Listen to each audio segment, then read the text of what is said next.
Nice costume, Nathan. Hello, everyone. This is Sam at Newton Public Library. It's May the 4th, which is the unofficial Star Wars holiday. May the 4th be with you. And I'm here with Nathan is, I guess, wearing his Sith Lord hood or any Jedi hood there. And Dan is there in his white kitchen there. And then we've got here in his Rebel fighter pilot uniform, right, is Adam. And there, just sitting down, is Kevin, goes by Jawa Fun. So we're just gonna, in honor of May the 4th, we're just gonna talk about some Star Wars stuff that you can find with your Newton Public Library card, and then we're gonna talk with these guys from the Star Wars fan community. And if you have questions or comments, just write them in the chat. And we'll I'll feed them on to the guests here, and we can talk about that. Yeah. So let me see here. Where's the? I'm just trying to pull up the live video so that I can see people's comments as they come in. Do you have a link I can share? I went to you guys' Facebook page, but I don't see it. It doesn't say you're live. I'm trying to locate that. I think oh, here we go. Here, I'll copy the link into our chat here on the thing. Just popped up in the corner here. It says live on Facebook now. Yeah, we're definitely live. So I wasn't there just a second ago, so. Okay.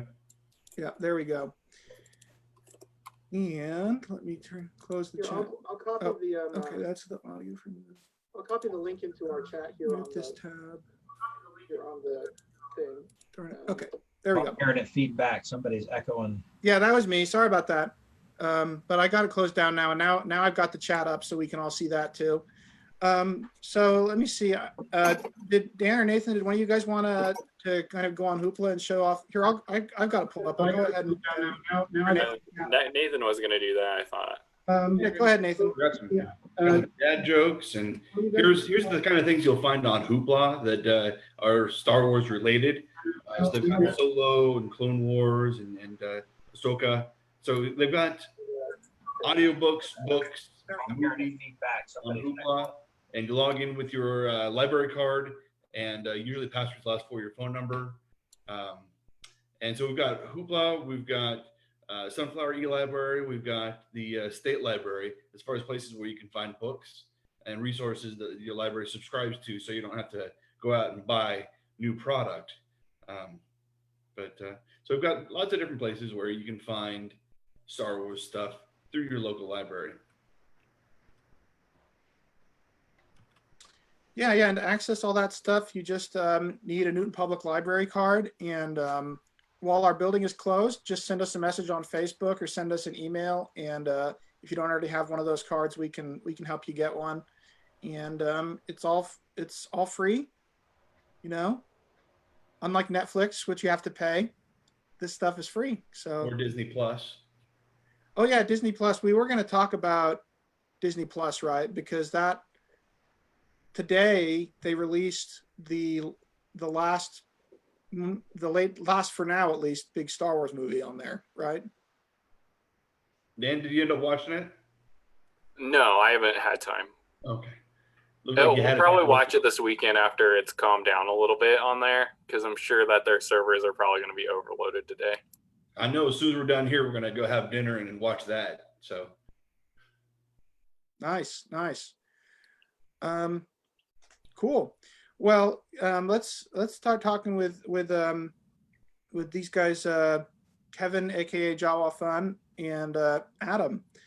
So I don't know who wants to go first, or maybe oh yeah, Adam, you want to go first? You could maybe talk about what are the I guess what are the groups you're involved in, and what do you like? What costumes do you do, and what kind of role-playing stuff do you do with it? Yeah, sure. So first and foremost, I belong to the 501st Legion, which is the bad guys doing good. We do screen accurate bad guy Star Wars costumes. I've been involved with that for almost 4 years now. In June, it will be my 4-year anniversary. We do, like I said, we do bad guy Star Wars screen accurate costumes, and we do charity events, and we visit children in the hospitals and stuff like that. There's over 14,000 members worldwide. And I'm actually the squad leader of the Great Plains Squad, which is the Wichita and kind of central Kansas area. And then I also belong to the Rebel Legion, which is where the X-Wing pilot costume comes into here. This is the only Rebel Legion costume I have, but I can put it on myself, unlike my other costumes. So I'm here representing the Rebel Legion today instead of the 501st Legion. What I do on the 501st side, I do a Stormtrooper and Iden Versio, who is from the Star Wars Battlefront game. The costume's very similar to a TIE fighter pilot. And then I've also got a bridge crew costume on the 501st side. Wow, that's pretty cool. So the actual Stormtrooper costume, you have to have somebody else's assistance to put it on. Yeah, the Stormtrooper and the Inferno Squad, Iden Versio, both of those, I have to have somebody help me get some of the stuff snapped in. Also, I can't sit down in the Stormtrooper costume. So that would have made this a little bit more difficult too. But when I put this X-Wing pilot together, it's got some stuff that has some weird straps in the back and stuff, but I tweaked it a little bit. So I've got snaps in places that I can reach now. So it's nice to actually have a costume that I can put on myself and actually sit down in. I thought about going through a drive-through when we're done here in this. Yeah, that'd be pretty funny. Kevin, So I think you're muted. Kevin, you're muted. I'm muted. No, Kevin was. I'm muted. Like Adam's saying, we do have some difficulty with some of our costumes. There are some costumes that are definitely easier to put on than others. Usually at like bigger events, we'll have people that are in our group that are not necessarily in a costume, and we'll call those people handlers. They help us visually find our footing because some of our costumes are very restricted in the eyesight. Stormtrooper, for instance, being one of them. Think your chest plate sits here and your chin sits here, and you get about this range of movement in your head, side to side. So does that explain their accuracy when they're shooting? Exactly, Absolutely. You know, when Luke says, I can't see a thing in this helmet, that's the truth. So like in Doctor Who, they make fun of the Daleks because Daleks can't go downstairs. So with Star Wars, the Stormtroopers can't sit down. Yes. Yeah. It's very hard for us Stormtroopers to sit down. Unlike, some of the cloth costumes here. And I haven't got in mine yet, but it was getting started. I do a Jawa, as you can see on the shirt here. And let me turn my camera around. I'll show you some of the bits and pieces of the Jawa. So, okay, you guys see that? Kind of. Mm-hmm. Okay. There we go. So my costume has an outer robe. And then this is how I do my sound. I have a soundboard hooked up to a finger glove and an amplifier. Then I have my boots, my bandoliers, my gloves, and this is my mask. And I can turn it on here 1 second. So you can see my light up eyes. Oh, fun. And then I have a hood. So all these things are put together in a costume reference library for our costumes. So they are movie accurate. Things like that would include, for instance, where the seam lies here on my shoulder is one of the things on my costume. Or that my bandoliers, you can see that they're weathered and dirty. They have to be weathered and dirty for my costume, of course, because I'm in the sand and I'm dirty in the movie. So, now, as far as accuracy goes, you look like you might be a little bit over 5 foot, like quite a bit over 5 foot. So actually, there are some tall Jawas in A New Hope. They did not make the tall Jawas for the Mandalorian series, unfortunately, but there is some taller Jawas in the back if you look at. But most of them are played by children, of course, for obvious reasons. So, on the other side, the Jawa is both 501st and Rebel Legion. We're good guys and bad guys. And then I also do a GNK Power Droid, which is a Gonk droid, as everyone knows them. You've seen a couple in the Clone series and A New Hope. We are essentially the batteries of the Star Wars universe, and currently I'm building a Stormtrooper, going on 3 years. Wow. You made any progress on that since you were down here like 3 months ago? Yes, yes, I am. So I'm going to let you get back with Adam, and I'm going to hop in my costume, and I'll be back shortly. Okay, great. Yeah, that'll be fun. So I guess I guess I can ask you, Adam. You know, he mentioned he's been working on his Stormtrooper costume for 3 years. So is that, I guess, I imagine that some people, you know, craft their own costumes and other people probably buy components or a mix of both. How does that come together? Yeah, there's a couple of different ways. I mean, what Kevin's referring to is he bought what's called a kit. So think of it like a big model kit, like, you know, like if you buy like a model kit of a spaceship or a car or something, right? It's kind of like that, only it's huge. Um, and my Stormtrooper kit, all the pieces were separate. Unfortunately, I didn't have the forethought to grab any pieces of my suit to show you guys, but like for example, on the gauntlet, it's kind of hard to see with my arm phasing in and out here, but so say on the gauntlet on my Stormtrooper armor, there's a top piece and then a bottom piece, and then there's a trim piece on either side that kind of holds them together. So like the top of my gauntlet came in like an ABS sheet that was pre molded, and then it had like a cut line around it.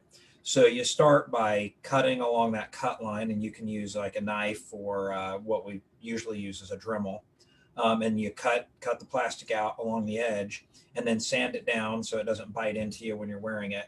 And then outside of that, when you put it on, you size it up. Like once you get all the pieces kind of rough cut, we'll put it on you, and that takes quite a few extra hands to kind of put stuff on you, and then we'll hold it together with like painter's tape or whatever to kind of size it, and then you mark on it, and then you cut off excess so it fits you. So I mean, I'm kind of a short guy when it comes to stormtroopers. I guess I'm 5'8". So I've got a friend who's 6'2", and the kit that we bought is supposed to accommodate 5'8" up to 6'2". So on my legs, like we had to cut about that much off of the top of the leg so it would fit me. I mean, we bought the same kit, but obviously we're different sizes. So there's a lot of work that goes into it, and it can be frustrating when you spend as much money as you do on those kits and you start cutting. You're always a little bit nervous about cutting the right thing, because you know, if you screw something up, then you got to order another part that could be costly and wait for it. But you know, I've helped put together, you know, a few of these now, and I've gotten more and more confident and comfortable with it as I've done it. And you know, the best thing to do if you're wanting to build a costume is you get online, you read through some forums, you find some Facebook groups. There's always people out there that are willing to help and give you tips, and there's lots of pictures and YouTube videos, and you just kind of got to jump in and do it, and you start getting more and more comfortable with it. And even though I've been building costumes for a while now, every time I start doing it, like there's things I got to stop and, you know, run by other people and ask questions. And but that is one way to go about it. And then the other ways you alluded to would be just buying it. It typically costs a lot more to purchase a costume because you're paying for somebody to do all that work. There are places online you can go and provide like your measurements to, and they'll put together a kit for you, but it'll cost significantly more than if you put it together yourself. And you know, some people that are that have the money and are not as inclined to want to do the work or afraid they might mess it up, that might be the way to go for them. Personally, I like to put them together. I like the savings that it's involved, and then when I'm done with the costume, I like to be able to step back and look at the work I put into it and be proud of the effort that I put into it. Cool. So what are some of the experiences you've had or things you've gotten to do because you're involved in this community? Well, we get to do a bunch of different stuff. I mean, there's the fun stuff, like when you see like like when a sports team does Star Wars night, like when the Wichita Thunder, for example, we do the Wichita Thunder Star Wars night every year. So and when you see all like the baseball teams and stuff that do it too, like the Royals, I've been to a Royals game in costume. So when you see, generally speaking, if you see Star Wars characters out and about at an event like that, it is 95% of the time you're looking at members of the costuming groups that have just volunteered their time. And when we do those, we pay for the costumes ourselves. We have to pay for the travel ourselves. We're not allowed to take money for any of what we do. Lucasfilm and Disney allow us to do what we do because we're volunteering and we're not basically profiting off of their intellectual property. And again, most of what we do is related to charities. So we're out there doing some good for the community. But outside of the sports games, like I said, we've gone and visited children at the hospitals. We do a lot of marathons and stuff. The Royals game was one of the coolest things that I've got to do.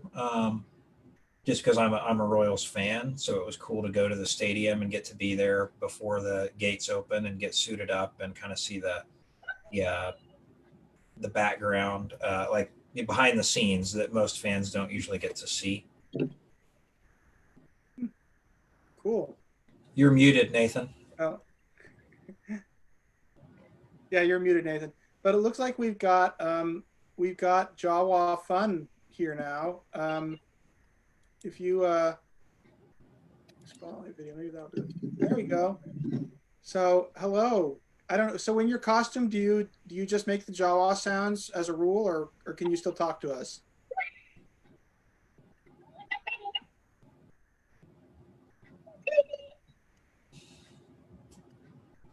So I think I'm hearing the Jawa sounds from your soundboard, right?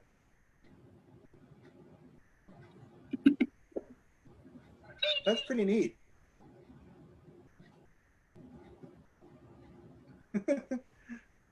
Yeah, he's got a variety of different sounds. Like he's got some different buttons he can press, and it makes different Jawa noises.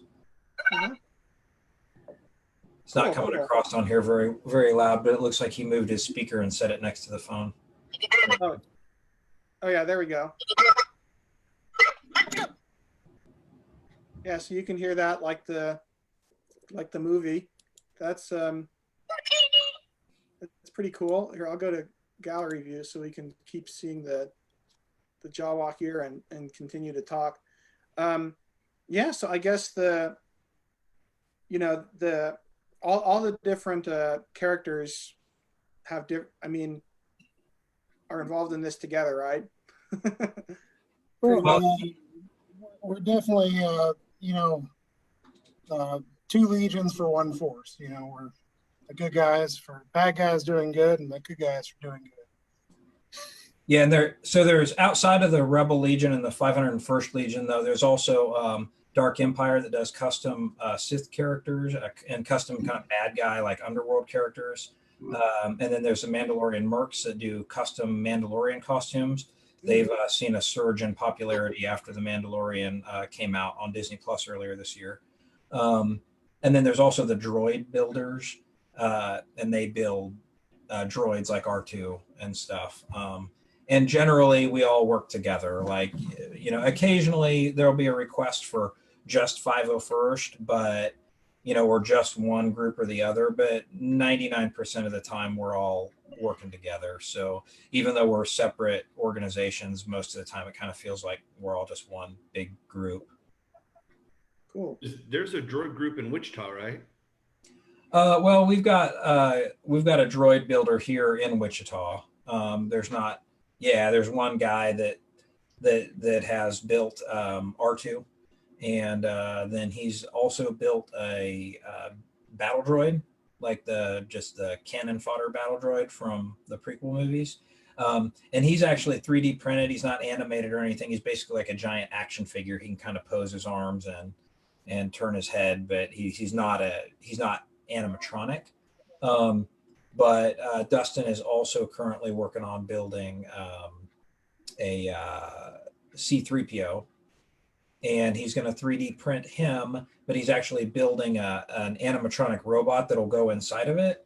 So it won't be able to walk around, but it'll be able to like twist at the waist and move its arms and its head, and the eyes will light up and stuff like that. Groovy. So he's not building like a fully functional droidica or anything like that.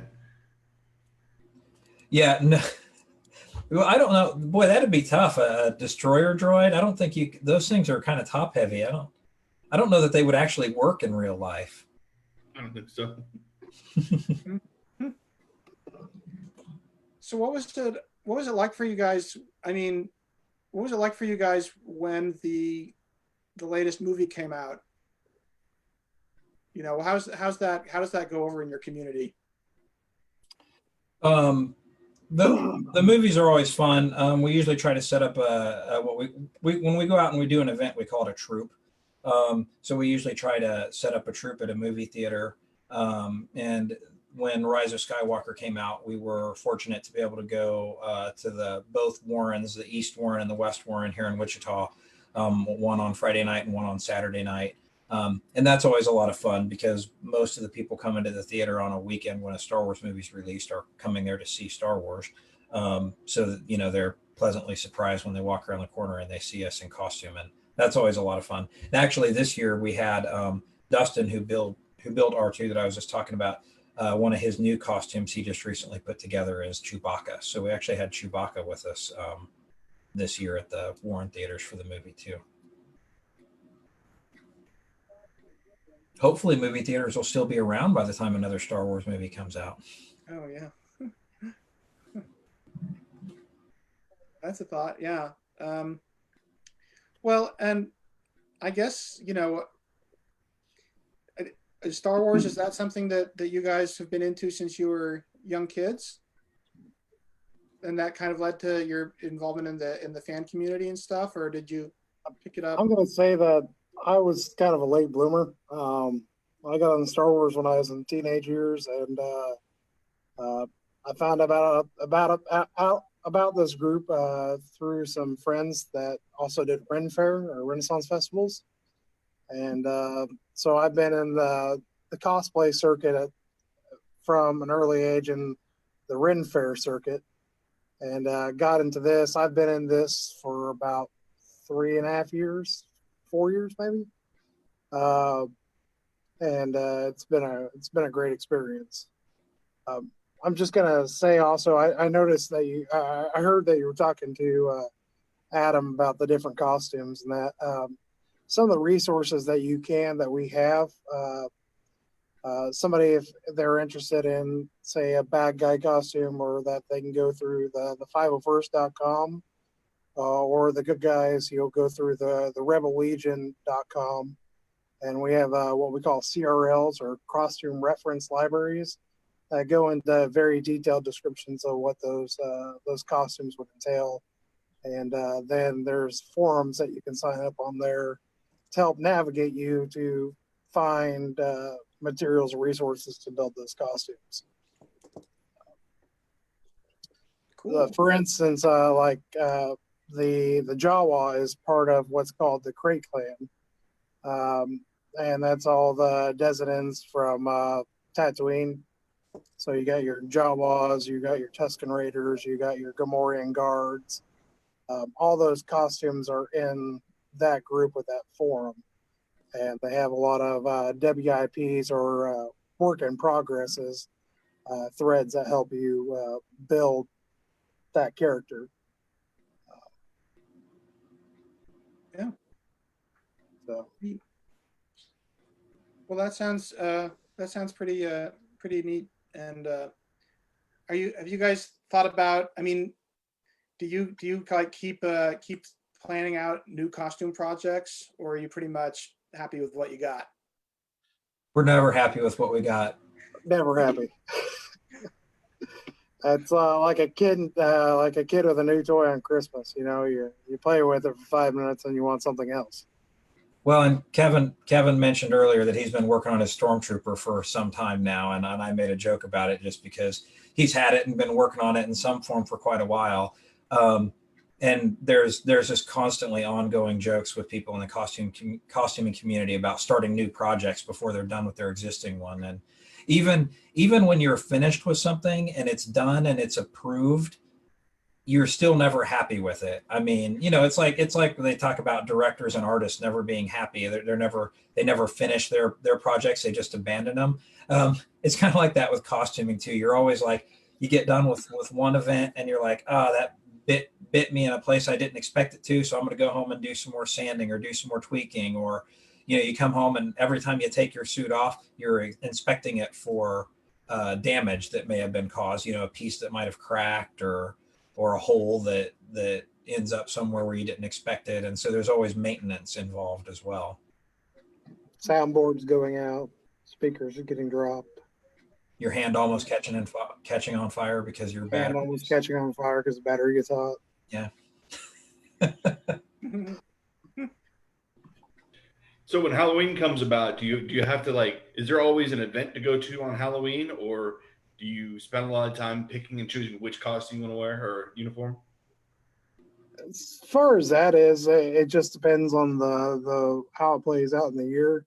On average, this time has been really hard for the costuming community as a general, especially with everybody with this whole COVID-19 experience. But as a Legion, we've been on a trooping freeze as well. They're trying to keep everyone safe. But usually at this time, we're just starting to pick up, and we'll have at least one event a weekend, if not 2 or 3 events a weekend sometimes. Especially May the 4th, there's usually at least 3 troops you can get in on May the 4th, but that's nil this year. So it just depends on what's going on and who wants an appearance by us. Yeah, I would say Halloween doesn't seem to be a big we don't tend to have a lot of troops kind of centered around there, at least here in the Wichita area. Like usually we'll do a trunk or treat event somewhere. But it's a little rough because usually during the winter months is when things quiet down for us. A lot of events are outside. So during the spring and the summer, when there's a lot of marathons and stuff to raise money for charity, we get a lot of requests to those kind of events. But during the winter, there's typically less events for us to do. And, it's kind of rough sometimes being outside. We did a trunk or treat at one of the hospitals here in Wichita around Halloween this past year. And it was like 28 degrees outside or something. So that's a little rough. The Stormtrooper armor is very cold in the winter and very hot in the summer. There's not a whole lot of insulation going on there. So yeah, typically Halloween's not necessarily a big event time for us, but I've always loved Halloween. And Sam, to answer your question earlier, I've been a Star Wars fan since the beginning. I was born in 1978, so Star Wars came out in 1977. I don't remember a time without Star Wars. I grew up on it, and I've just always loved it. And when I was a kid, Halloween was always my favorite holiday. Like I loved Halloween. I loved dressing up, and I always wanted accurate costumes. And I hated that we'd go to the store. We'd go to the store and get you remember the crappy 80s costumes. It'd be like a plastic poncho with like a picture of the character's face. I had a Spider-Man costume once, and it was literally like a red poncho with Spider-Man's face on the chest, and then like one of those crappy plastic masks with the elastic bands around it. They would cut you, those masks. They're terrible. They're terrible. Oh, hey, Royce. It looks like Royce joined our chat here. Royce is another member of our group. He does an Imperial security officer. I don't know if he's going to turn a camera on. Cool. But I always wanted accurate costume, like an accurate costume. I was always, when I was a kid, I always loved going out for Halloween, and I wanted to have as good a costume as possible. So when I found out about the Legion, I was really interested because it, kind of fed into that with me. And when I was finally able to afford it, I got involved. And that's one of the things I really like about it is, Kevin talked about the costume reference libraries that are very specific and tell what uh, stipulations you have to have for your costume to be approved. So they're all screen accurate, and quite frankly, in a lot of cases, they're better than what they actually wore. Um, they're better than actually what they wore on set because those were just put together really quickly so they could film something and move on. Hey Royce, you might want to mute your microphone. We're getting some feedback from you. Okay. Oh, there you are. Oh, yeah, hello. Yeah, cool. But yeah, so on Halloween, I've got some friends that I usually just go out to their neighborhood with them and trick or treat, and I'll wear my stormtrooper costume or my Inferno squad, or this year maybe I'll wear the X-wing now that I've got it. I'll just pick one of my costumes and usually just go out trick or treating with some friends. I was excited to see that you guys were available at all today because last couple of years we've lost out to like children's hospitals and other things like that, which they're great. If I'm going to lose out to somebody, it'd be great to be a hospital. Yeah, it's hard to say no to a children's hospital. I mean, yeah. But the fact that you guys were actually able to pop on here, it's amazing. It's great. well, thank you for having us. When you sent me that message the other day, Nathan, asking if I was available for this, I was like, yeah, that'd be awesome. We could put something together because I've been missing this. Like Kevin said, we're on a freeze right now. We're not allowed to go out and do anything publicly right now, and so this was a cool opportunity to do something. And actually, yesterday the Rebel Legion did something really cool that I'd like to pitch here because it looks like it's still live. They did a thing called the Rebel-thon, and it was a 12-hour deal. It started at 11 o'clock our time yesterday and ran until 11 p.m. last night. So 12 hours yesterday, and they had a bunch of some pre-recorded and some live segments where they were talking about the Rebel Legion and what the Legion does, and then they did some interviews with some different celebrities and members of the costuming community, and they were raising money for UNICEF, and you can still donate to that today. The link is bit.ly, so bit.ly/Rebelthon 2020. And if you go there, you can still donate. They raised over $10,000 yesterday to go to UNICEF. So if anybody's interested, you can still go and donate. I think donations are live until sometime tonight. Cool. Yeah. Thanks. And I put those links in the comments, so if people want to click on those. Awesome. Yeah, that sounds like a lot of fun. Well, I guess just I'm wondering, does anybody really do like I'm wondering if anybody does like Jabba the Hutt or something like that, like really out there costumes that would take a lot of ingenuity. So we actually have I know of one locally that we do have a Jabba the Hutt. It's not a single person, but it is a working puppet with Jedi OKC down in Oklahoma City. And then I think we have a smaller Jabba the Hutt up here locally. They're both just background props, but they're fun and entertaining that way. Yeah, that's when you get stuff like Jabba, like it's generally just a prop, or like I mentioned, Dustin's battle droid that he takes out to the cons when we do them locally, and he just stands there. It's just a set piece. We've got a guy named Patrick Gilmore out of the Joplin area that has the TIE Fighter. He's made a TIE Fighter for a prop, and the snow speeder as well. And those props both are usually at Planet Comic-Con. Nathan, I think, are you wondering how big these are? Yeah, the TIE Fighter is probably, what would you say, Kevin? Probably like half size to what a real one would be, maybe 3/4 size. Like the size of a Prius. I mean, yeah, it's not the size of like a real TIE fighter, but it's huge. I mean, it's pretty cool. Because they made one out of Legos at one point, didn't they? They made a full size TIE fighter out of Legos. I don't know. I don't think I've ever seen that. Oh. So, but That'd be cool. even the Jabba, that would be like that'd be like a trailer you'd have to haul around. The one that I've seen, it comes apart in 3 pieces, and it's all foam with PVC on the inside. It's just a PVC skeleton with essentially body foam wrapped around, and then they painted it all up, and kind of like the real puppet from the movie. That's essentially how they did the puppet too. Yeah, and that Jabba that Kevin's talking about is the guy that owns it lives in Hutch, and is actually it's always at Smallville Comic Con every year. So if you guys want to see it, it's out there. This last year they actually put our booth right next to the Jabba. So our 501st Rebel Legion booth was right there next to Jabba the whole weekend. I'm wondering, do you guys read the comic books or read the novels or the comic books? Maybe have some recommendations about which of those are the best if people might be interested in getting into the extended universe. It's hard.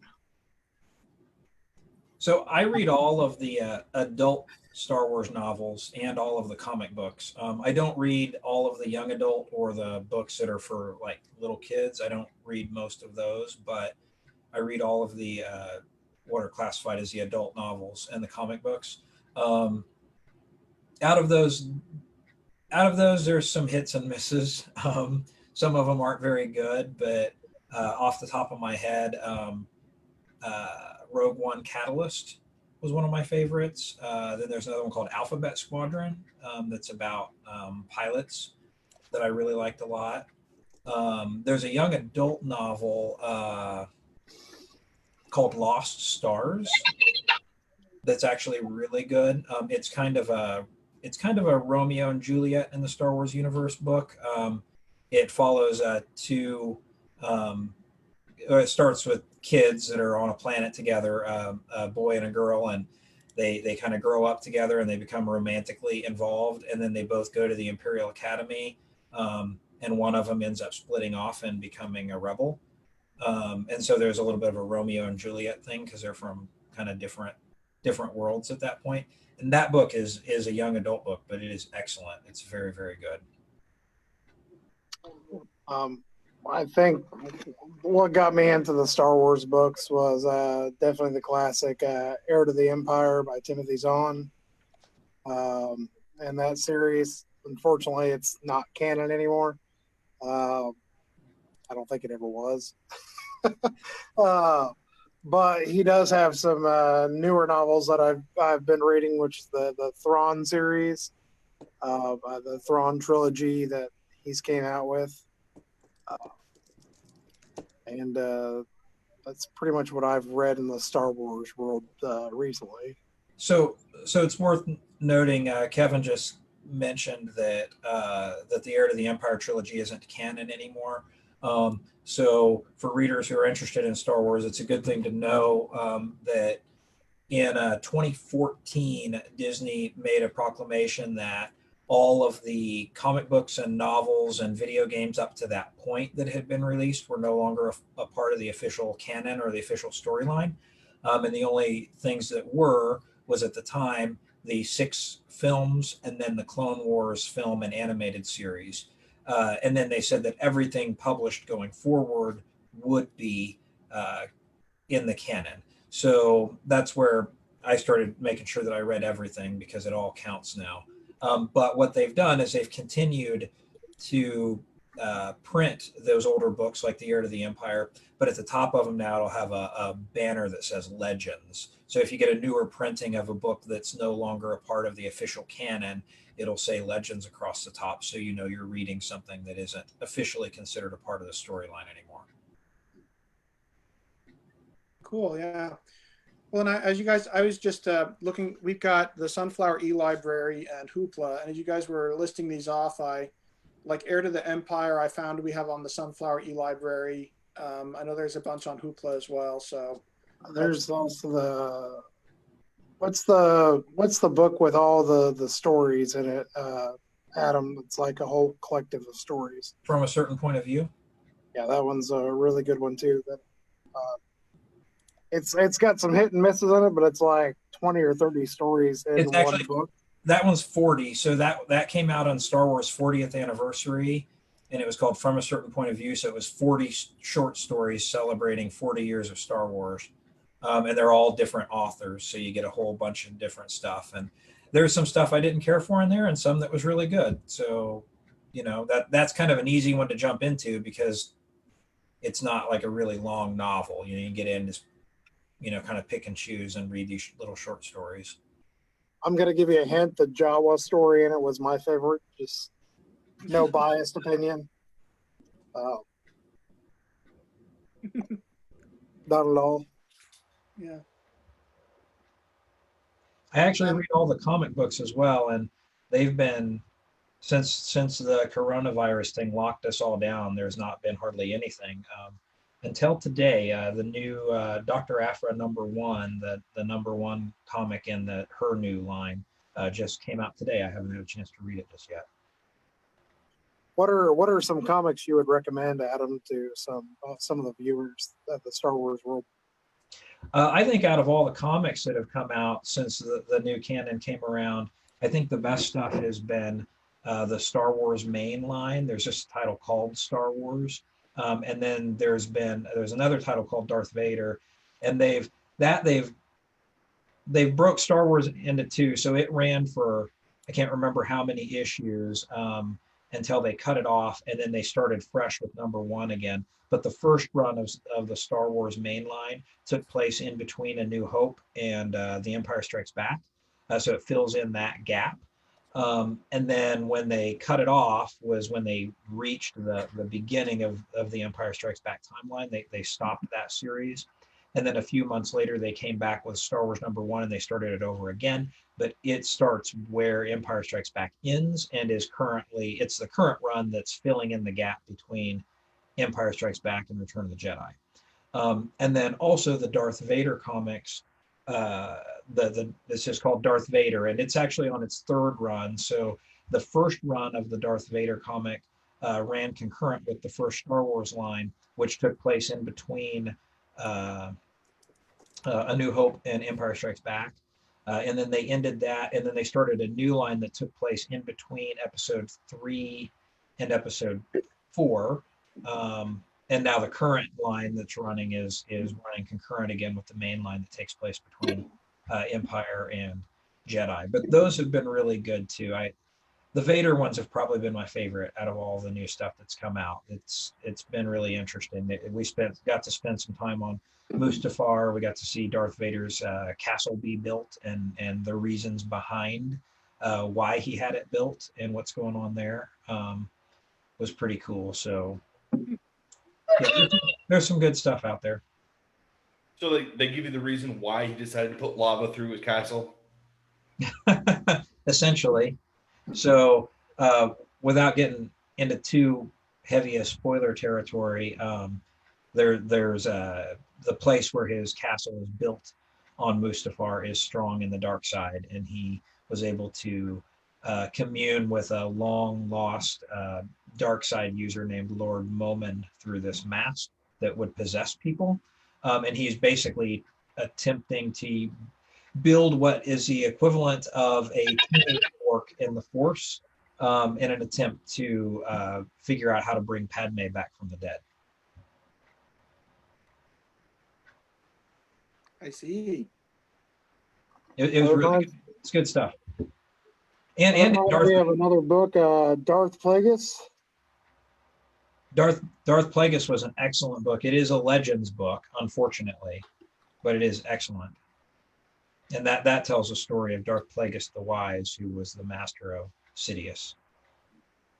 I feel like I've seen a meme about Darth Plagueis, like a text meme. If you guys, I don't know if you have you heard about the tragedy of Darth Plagueis the Wise? That's the one, yeah, something like that. Anyway, it's a whole and that book is interesting because it kind of tells the non-canon version again. It's Legends, so about Palpatine's upbringing and kind of how he came to power. And the interesting side of it is that it shows you kind of the information that was left out in the Clone Wars series, or how the war was brought about, and how the two superpowers kind of played both sides against each other for their own power grab. So that's kind of an interesting part of that book. Yeah. Well, Sage said the comics are awesome, but Clone Wars are where it's at, especially season 7. So Yeah, did that absolutely. come out or something? The Clone Wars season? Yes, season 7 unfortunately is the last season. I wish there was a season 8. Yeah, so today the final episode aired of Clone Wars, and it was epic. I have yet to watch it yet, so I'm doing that. No after spoilers this. for Kevin. I probably will be happy, and I'll cry, and I want more, and there won't be any, and I'll be disappointed. Are they all on Disney Plus? Yes. They are. So Yes. Also, something that came out today is the documentary behind the making of The Mandalorian. That I believe hit Disney Plus today. I'm not sure the exact name of it. It's called. Well, I can't remember the name of it either. All of a sudden. And then I think they put out the last Star Wars movie, Rise of Skywalker, as well. Yeah, Rise of Skywalker hit today, and then the final episode of the Clone Wars, and then the other one's called Disney Gallery: Star Wars: The Mandalorian, and that's going to be an 8-part docuseries that talks about the making of The Mandalorian. So the first episode of that went live today, and it was excellent. So if you like the behind the scenes stuff, it was every bit as good as the special features you get on the Blu-rays when the movies come out. And fun little fact about that, the Mandalorian series is Dave Filoni was in need of stormtroopers for a certain episode. I'm not going to get into too much detail in case you haven't seen it. But when they do all arrive, most of those members in stormtrooper costumes are 501st members. wow. So, and there's a whole special thank you in the credits to all those members. So that's kind of a neat thing in our community. Sure. That's really cool. I was wondering, would you guys rather have Disney? I mean, now that the the last big part of the Skywalker epic movie has come out, would you rather Disney like focus on filling in the timeline that's already happened, or move forward into the future past this movie? That's a good question. I think there's definitely a lot of side stories that they could go with certain characters or certain planets or certain entities. But I also could see, like after the fall of all the new movie and the outcome of where that's went as well. That's a answer. that's a difficult question to answer, because I kind of like the gaps being filled, but the danger there is that they fill something in the gap that you don't like. And sometimes that happens. So sometimes the stories that you imagine in your head are better than what they come up with. And I mean, that's why people were disappointed in the prequels and the sequels, right? Because they had their ideas of what the Clone Wars were going to be, and then when the movies actually hit, it didn't live up to what they had built in their head. So there's always a danger of them coming out and doing something like that you don't end up appreciating. And that is a strong argument for doing something well before the established timeline, or well after, where they can just make new stories with new characters, and then you don't have to worry about them stepping on any toes. Which it looks like that's what they're doing with the High Republic publishing initiative that's coming out later this year. There's going to be books and comics that are set in the High Republic era that I think they're, 250 years prior to Phantom Menace? Correct. And it's going to be about the Jedi during that time. So very elegant, endowed Jedi gowns and gold lace robes. If you've seen the pictures, it's quite elegant art, and I'm looking forward to some of the books and comics that come out of that. Speaking of some of the one-offs, filling in some of those gaps, some of the books I know that I've checked out on Hoopla before are the Ahsoka series. There's one called Kenobi, which deals with Kenobi after Return of the Jedi, or Revenge of the before Sith. Revenge of the Sith, but before A New Hope, on Tatooine. So some of those are some good, excellent one-offs. I give some good insight into the character. And the Kenobi book that he's referencing there is called Kenobi, and it is a Legends book. The Ahsoka novel is just called Ahsoka, and it is a canon book. Did I hear that they were planning on making Kenobi into a miniseries, like a live action? Yeah, there is a Disney Plus Kenobi series coming. We had never received a date for that, and then the coronavirus thing happened, and there's been some delays. But Disney swears that it's not set them back, but they had never announced a date, so there's not a set date that they're kind of having their feet held to the fire on right now anyway. But that is coming at some point. And then they just announced a couple of new things today. There's a new series in the works they didn't give us any details about outside of the writers. And it wasn't anybody that I recognize, so I can't tell you right off the top of my head. But then they also announced a new feature film is going to be directed by Taika Waititi, who I don't know if you guys know who he is, but he directed Thor Ragnarok. And then he directed 1 or 2 episodes of The Mandalorian. And he also does some on-screen stuff. He's in the Marvel Cinematic Universe. He's the big rock guy that's in the Thor movies, the kind of comical rock guy. And then actually in Mandalorian, he was the voice of IG-11. And he's Jojo Rabbit. If you've seen that, yeah, that's very different from Star Wars, but he wrote that, directed it, and is in it as well. So he's a talented guy. Yeah, he's really entertaining, like watching special features and interviews and stuff with him. Like he's just got a great sense of humor, and he's just a lot of fun. Like he's always entertaining. So I think it was good. I think it was good news that they announced he's doing a film in the Star Wars universe. I was a little bit surprised because Dave Filoni, who is the showrunner for the Clone Wars, and then Rebels, and then is involved with Jon Favreau and The Mandalorian. I'm anxious for him to have an opportunity to direct a live action Star Wars film. Dave Filoni has kind of picked up the torch. He is the closest thing we've got to George Lucas now. And the more he's involved, the happier I am, generally speaking. He's done some great work. Yeah, he's awesome. And he's also a fan. Like he's just a huge fan. Like if you go and watch, like I said, interviews or anything with him, or see him on a panel at a con, like he's just a huge Star Wars fan, like just like us. Only he understands it. He spent time with George Lucas while they were making the Clone Wars, and he speaks George's language. And there's been very few missteps, in my opinion. I think when Dave's involved, you got about a 95% chance of it just being excellent.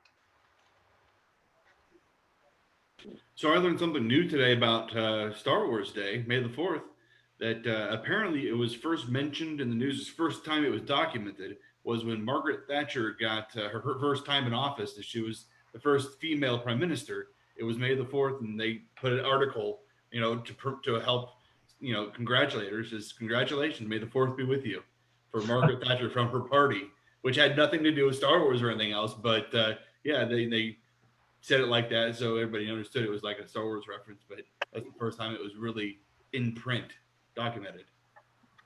Oh, that's pretty cool. Margaret Thatcher, didn't see it coming.